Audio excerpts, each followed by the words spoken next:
আমেরিকার মানুষের ইউএফও এর প্রতি আগ্রহের পেছনে একটি গভীর যুক্তি রয়েছে। মিডিয়া এই বিষয়টিকে কেন্দ্র করে বিস্তৃত আলোচনার সূত্রপাত করে, যা পরবর্তীতে জনসাধারণের মধ্যে ব্যাপকভাবে ছড়িয়ে পড়ে। রোজওয়েল ঘটনার প্রেক্ষাপটে ইউএফও এর অস্তিত্ব নিয়ে যে বিভ্রান্তি সৃষ্টি হয়, সেটি মার্কিন সামরিক বাহিনীর প্রথমে স্বীকার করার পর বাতিল করার ফলে আরও বৃদ্ধি পায়। এই ঘটনাটি জন্ম নেয় নানা প্রশ্ন ও জল্পনার সৃষ্টি করে। এরিয়া ৫-১ সম্পর্কিত বিভিন্ন তথ্য সৃষ্টি হয়েছে, যা অনেকের বিশ্বাসকে প্রভাবিত করে। মানুষ মনে করে যে এই স্থানে বিদেশি প্রযুক্তি এবং প্রাণী নিয়ে অনুসন্ধানে কাজ করা হচ্ছে। বব লাজার, যিনি এলিয়েন প্রযুক্তির রিভার্স ইঞ্জিনিয়ারিংয়ে যুক্ত থাকার দাবি করেছেন, তিনি উল্লেখ করেন যে এটি আধুনিক প্রযুক্তির বিকাশে গুরুত্বপূর্ণ অবদান রাখতে পারে। তার এই দাবি ব্যাপক আলোচনা তৈরি করে। ম্যাটির ফেসবুক ইভেন্ট স্টর্ম এরিয়া ৫-১ একটি মজার উদ্যোগ হিসেবে প্রমাণিত হয়। তিনি বিশ্বাস করেন যে বৃহৎ জনগণের জমায়েত সরকারের নজরদারি এড়াতে সাহায্য করবে, যা জনজীবনে নতুন মাত্রা যোগ করে। এরিয়া ৫-১ একটি বিচ্ছিন্ন এলাকা, যেখানে মাত্র ৫-৪ জনের একটি ছোট গ্রাম রয়েছে। এটি মার্কিন সরকারের বৃহত্তম নিয়ন্ত্রিত জমির একটি হিসেবে পরিচিত, যা বিস্তৃত ১-২-০০০ কিমি এলাকা জুড়ে অবস্থান করে। এরিয়া ৫-১ এর গোপনীয়তা এবং এর সৃষ্টি সম্পর্কে বিশদ আলোচনা হয়েছে, যা মূলত মার্কিন যুক্তরাষ্ট্র এবং সোভিয়েত ইউনিয়নের মধ্যে প্রচ্ছন্ন প্রতিযোগিতার সময় শুরু হয়।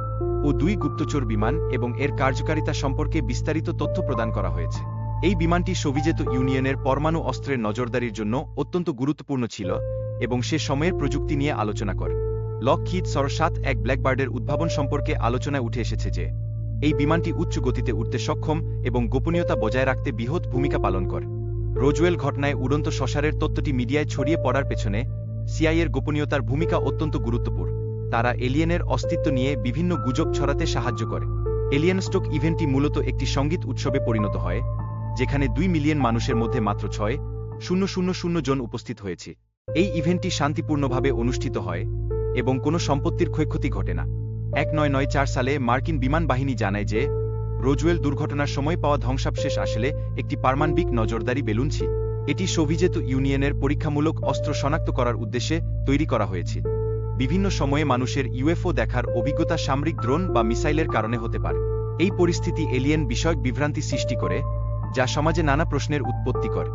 বব লাজারের দাবি অনুযায়ী এলিয়েন স্পেসশিপের শক্তির উৎস ছিল এলিমেন্ট ১১৫, তবে পরবর্তীতে এটি মস্কোভিজাম নামে পরিচিত হয় এবং তার দাবি মিথ্যা প্রমাণিত হয়। সিও ২০১৩ সালে এলাকা ৫-১ এর অস্তিত্ব স্বীকার করে এবং এর ইতিহাসের গোপন তথ্য প্রকাশ করে, যা মার্কিন সরকারের তথ্য প্রকাশের আইন অনুযায়ী হয়। মার্কিন সরকার ইউএফও এর পরিবর্তে ওয়েব শব্দটি ব্যবহার করছে, যা এলিয়েনের সাথে সংযুক্ত নয়। এই পরিবর্তন তথ্যভিত্তিক এবং জনসাধারণের মধ্যে নতুন উপলব্ধি সৃষ্টি করে। এপ্রিল ২০২০-এ পেন্টাগন ৩টি ভিডিও প্রকাশ করে, যা ইউএফও সম্পর্কিত তথ্য তুলে ধরে। এই প্রকাশনা একটি নতুন দৃষ্টিভঙ্গি এবং আলোচনার সূচনা ঘটা। অবশেষে এলাকা ৫-১ একটি সামরিক স্থাপনা হিসেবে বিশেষভাবে পরিচিত, যেখানে নতুন প্রজন্মের বিমান পরীক্ষার জন্য ব্যবহার করা হয়। এটি পর্যটকদের জন্য একটি আকর্ষণীয় স্থান হয়ে উঠেছে, যা ইউএফও বিষয়ক আলোচনা এবং গবেষণায় নতুন মাত্রা প্রদান করে।